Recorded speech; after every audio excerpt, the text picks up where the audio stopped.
Bledsoe was arrested. Patrick Montgomery was in court. Jonathan Manapa will stay in federal custody.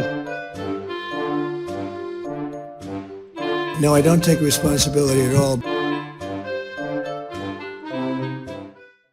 Hey everyone, welcome to the show. So one of the January 6 defendants finally got what he deserves. He got punched in the face. You guys will definitely remember this guy. It's New York resident Brandon Fellows. I believe he's now 30 years old. Fellows, you guys will recall, he represented himself in court. He thought that he could do a better job than a trained attorney. And he managed to thoroughly and completely piss off the judge. I believe it was Trump-appointed Judge Trevor McFadden, if I'm not mistaken. He also completely fell on his face with the jury, failed to convince them that he was innocent. So he was convicted. He spent about 3 years in prison. He is out now. He's been out for a while. And on the 4th of July, he was at a restaurant in D.C., apparently, with a right-winger named Corinne Clifford. They got into some sort of heated argument with other patrons at the restaurant. The argument escalated, turned violent, and apparently Clifford recorded the whole thing. So she got it all on her phone. She shared it online.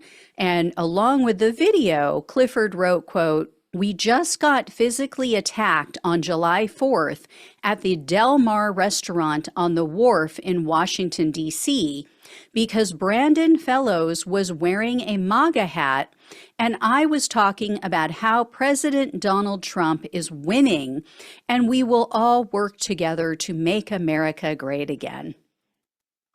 Remember, this is the same January 6th defendant, in case you didn't see this.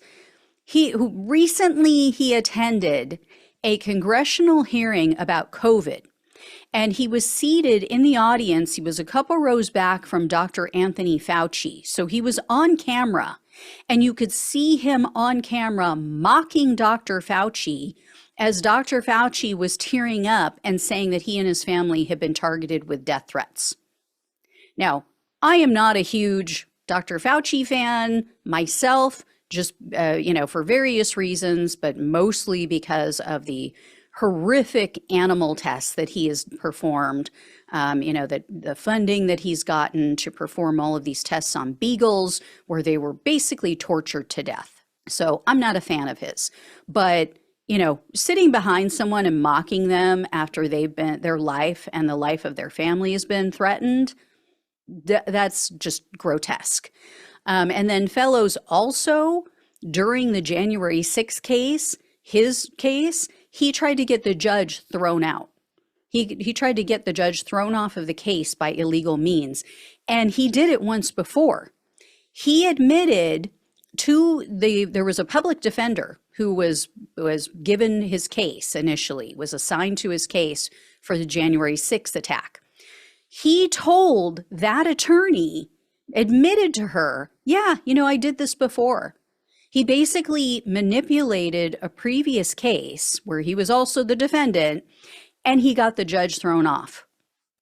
And then in this January 6th case, Fellows was caught. He was trying to intimidate his pretrial probation officer.